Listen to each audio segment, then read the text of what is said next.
आपने इन्वेस्टमेंट अगर करनी है, चाहे 1 लाख रुपया इन्वेस्ट करना है या बहुत बड़ी अमाउंट करोड़ों में इन्वेस्ट करना है, मोर और लेस डायनामिक्स एक ही है इन्वेस्टमेंट के। पहली बात तो ये कि आपने वहाँ इन्वेस्ट करना है जहाँ पे पैसा सिक्योर हो और भले प्रॉफिट निस्बतन कम हो, लेकिन पैसा महफूज रहना चाहिए। तो वो ट्रेडिंग में पैसा लगाए, कोई चीज़ ले बेचे, मार्केट में चला जाए जिसकी इसकी शॉर्टेज हो रही है, जो चीज़ नहीं मिल रही है एक एरिया में। बिस्मिल्लाहिर्रहमानिर्रहीम, अस्सलाम वालेकुम रहमतुल्लाहि व बरकातहू। मेरा नाम अहमद अकील है, आप देख रहे हैं प्रॉपर्टी विजन टीवी। आपने इन्वेस्टमेंट अगर करनी है, चाहे 1 लाख रुपया इन्वेस्ट करना है या बहुत बड़ी अमाउंट करोड़ों में इन्वेस्ट करना है, मोर और लेस डायनामिक्स एक ही हैं इन्वेस्टमेंट के। इन्वेस्टमेंट के बुनियादी नकात क्या हैं या बुनियादी क्या चीज़ें देखते हुए इन्वेस्ट करना चाहिए और उससे ताकि हमें मैक्सिमम फ़ायदा हो। क्योंकि इन्वेस्टमेंट जो है ना तब हम कर पाते हैं जबकि हम अपनी रेगुलर इनकम में से ज़्यादा कमाते हैं या कोई सरप्लस अमाउंट हमारे पास आती है, बचती है, तो वो सेविंग जो है वो इन्वेस्टमेंट में कन्वर्ट होती है। और इन्वेस्टमेंट जो है वो जो सेविंग इन्वेस्टमेंट में कन्वर्ट होती है, आने वाले टाइम में डेफिनेट ग्रो करनी चाहिए। और सबसे बड़ी बात कि वो सिक्योर पैसा रहना चाहिए। इतना रिस्क नहीं हमें लेना, इस तरह का लेना चाहिए कि वो पैसा ही हम लॉस्ट हो जाए, हमारा खो जाए। ये कैसे होगा, इस पे बात करते हैं।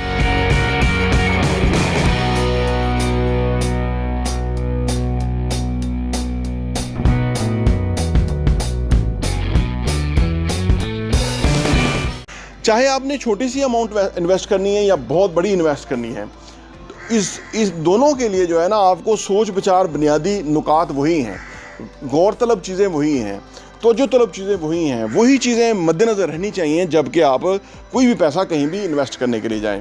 पहली बात जो टॉप ऑफ द लाइन है, जो दुनिया के बड़े बड़े इन्वेस्टर्स बताते हैं, वो बताते हैं कि आपका पैसा सिक्योर रहना चाहिए, उसकी सिक्योरिटी इंपॉर्टेंट है, पैसा ज़ाया नहीं होना चाहिए, पैसा गलत जगह पे इन्वेस्ट नहीं करना चाहिए। और आम तौर पे देखा गया है कि जहाँ लालच ज़्यादा होता है, बंदा वहाँ पैसा लालच की वजह से जब पैसा इन्वेस्ट कर देता है और वो जब उसको बताया जाता है कि ये आउटकम आएगी, आम तौर पे इतनी आउटकम आती नहीं है इन्वेस्टमेंट के अंदर जितनी कि वो बता देते हैं, सो दैट के अगला बंदा पैसा देने पे मजबूर हो जाए।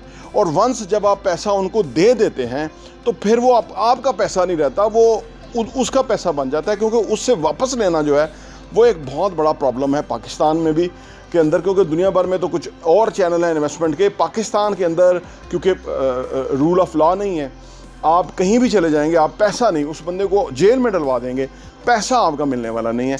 और फिर अगला बंदा लारे लगाता जाएगा, अगला बंदा आपको तारीख़ों पे डेट देता जाएगा कि मैं तब दे दूँगा, हालात ये हैं, महंगाई हो गई, मुझे लॉस हो गया, क्या कुछ हो गया।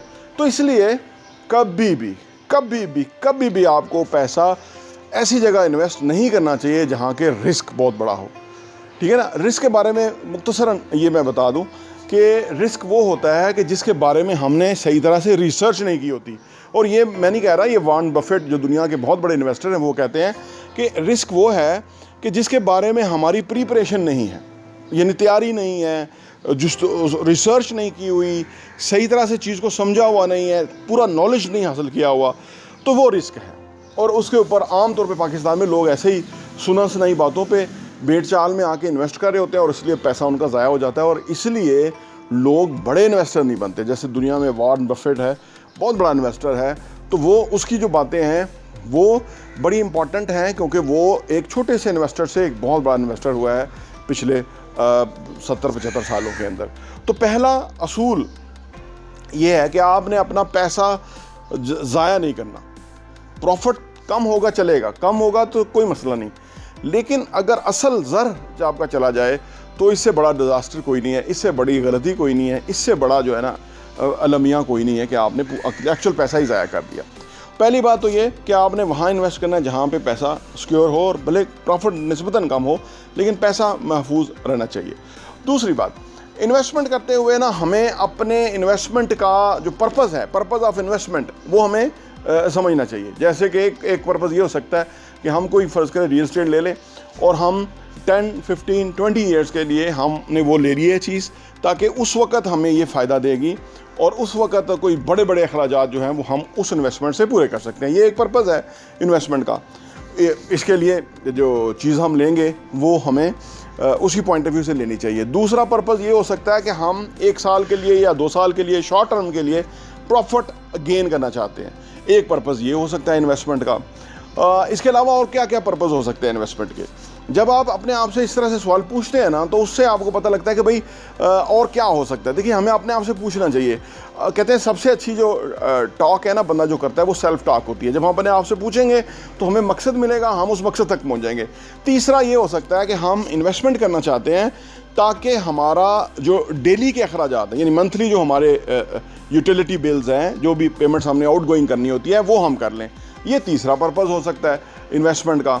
चौथा पर्पज़ ये हो सकता है कि हम ऐसा करना चाहते हैं कि उसके अंदर ना ही बहुत लंबे अरसे तक हमें इंतज़ार करना पड़े और ना ही हमें फौरी तौर पे, यानी साल 2 साल के अंदर हम उससे गेन करने का सोचें। कोई मिड टर्म की इन्वेस्टमेंट कर लें, यानी 7 to 10 ईयर्स के लिए, ये मिड टर्म की इन्वेस्टमेंट इसको कहा जाता है, वो हम कर लें कि ताकि उससे हम मैक्सिमम क्या गेन कर सकते हैं। तो ये 2, 3, 4 पर्पज़ हैं इन्वेस्टमेंट के। और एक और 5वां पर्पज़ भी हो सकता है, वो ये कि हमने अपनी इन्वेस्टमेंट को किसी जगह सेफली पार्क करना है।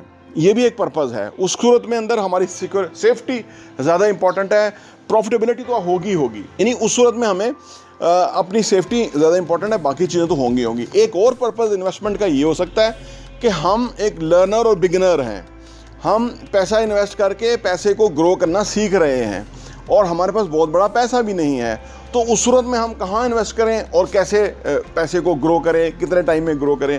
क्योंकि एक बात समझने की है कि रियल एस्टेट के अंदर जो इन्वेस्टमेंट है ना, वो उस बंदे को ज़्यादा सूट करती है कि जिसका एक्टिव बिजनेस कुछ और हो, और वो जो पैसिव इनकम है, जो अपनी उधर से उसको इनकम आती है, उसको इन्वेस्ट करें रियल एस्टेट में, और पैसिव इनकम जनरेट करने के लिए बहुत ही बेहतरीन सोर्स है।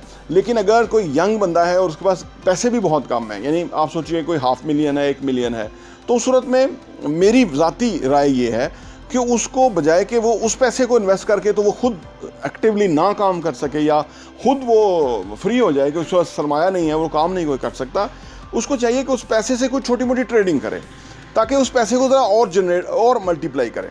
तो उस सूरत में भी उसको फ़ायदा हो सकता है, और उस सूरत में उसको कम से कम ये समझ आएगी कि पैसे से पैसा किस तरह से मल्टीप्लाई किया जा सकता है।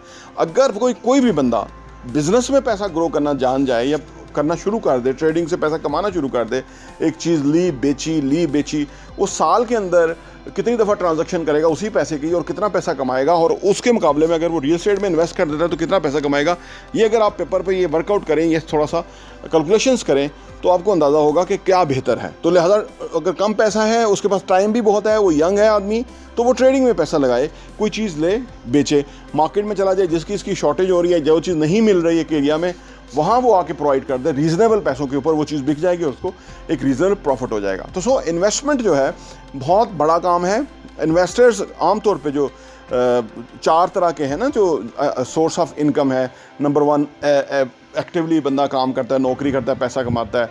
नंबर 2 के बंदा सेल्फ एम्प्लॉयड होकर पैसा कमाता है। नंबर 3 के वो बिज़नेस से पैसा कमाता है, और नंबर 4 वो इन्वेस्टर होता है। तो ये चौथी कैटेगरी में फॉल करता है इन्वेस्टर होना। और ये जो लोग इन्वेस्टर होते हैं उन्हें कुछ एक्टिवली काम करने की ज़रूरत होती है, क्योंकि वो सारा अपनी सोच से, जहन से वो पैसे को कमाना जानते हैं। तो ये बहुत ही एक ख़ास लेवल है, और हम अपने चैनल प्रॉपर्टी विजन टीवी पे आपको इस तरह की और बहुत सारी तरकीबात देते रहते हैं कि आप कैसे अपने आप को ज़्यादा कामयाब हो सकते हैं, या पैसा ज़्यादा कमा सकते हैं, या फाइनेंशियली आप रिच हो सकते हैं, या आप असासे और प्रॉपर्टी किस तरह बना सकते हैं। तो आपसे गुजारिश है कि हमारे चैनल प्रॉपर्टी विजन को लाइक भी कीजिए, सब्सक्राइब कीजिए, ताकि लोगों तक हमारी वीडियोस मज़ीद पहुंच सकें। प्रॉपर्टी विजन टीवी देखने का बहुत बहुत शुक्रिया। और हाँ, यहाँ मैं आपको ये भी बताता चलूँ, प्रॉपर्टी विजन का जो हमारा एडिशन है, वो साल के 12 एडिशन आपको सिर्फ 1,000 रुपये के ऊपर मिल सकते हैं। आप अगर आप चाहते हैं कि आपके पास ये सॉफ्ट कॉपी में आ जाए और आप उसको अपनी ईज़ में पढ़ सकें और मुख्तलिफ़ चीज़ों को गौर कर सकें, हमें आप व्हाट्सएप कीजिए ताकि हम आपको वो भेज सकें, और आप सिर्फ 1,000 रुपये में हमारे 12 एडिशन पूरे साल के 2022 के आपको मिल जाएंगे और आपके लिए वो बहुत ही ज़बरदस्त इन्फॉर्मेशन होगी। आप किसी के साथ शेयर भी कर सकते हैं, अपने लोगों के साथ भी, ताकि आप वो कंटेंट पढ़ें, वो मवाद पढ़ेंगे। जिस तरह आप अच्छा कंटेंट पढ़ेंगे कि कैसे पैसा कमाना है, कैसे पैसे को मल्टीप्लाई करना है, कैसे पैसे की टेक केयर करनी है, कैसे पैसे को जो है ना वो सही जगह पे डायरेक्शन पे लगाना है, कैसे एसेट्स बनाने हैं, असासों से किस तरह कमाना है और वो कमाने के बाद उन पैसों को किस तरह से इन्वेस्ट करना है, इस तरह की बहुत ही ज़बरदस्त इन्फॉर्मेशन जो है वो रियल एस्टेट के हवाले से हम प्रॉपर्टी विजन के मैगजीन के अंदर पब्लिश करते हैं और वो हम आपको इंशाल्लाह भेजेंगे। सिर्फ 1000 रुपये में 12 एडिशन आपको मिलेंगे।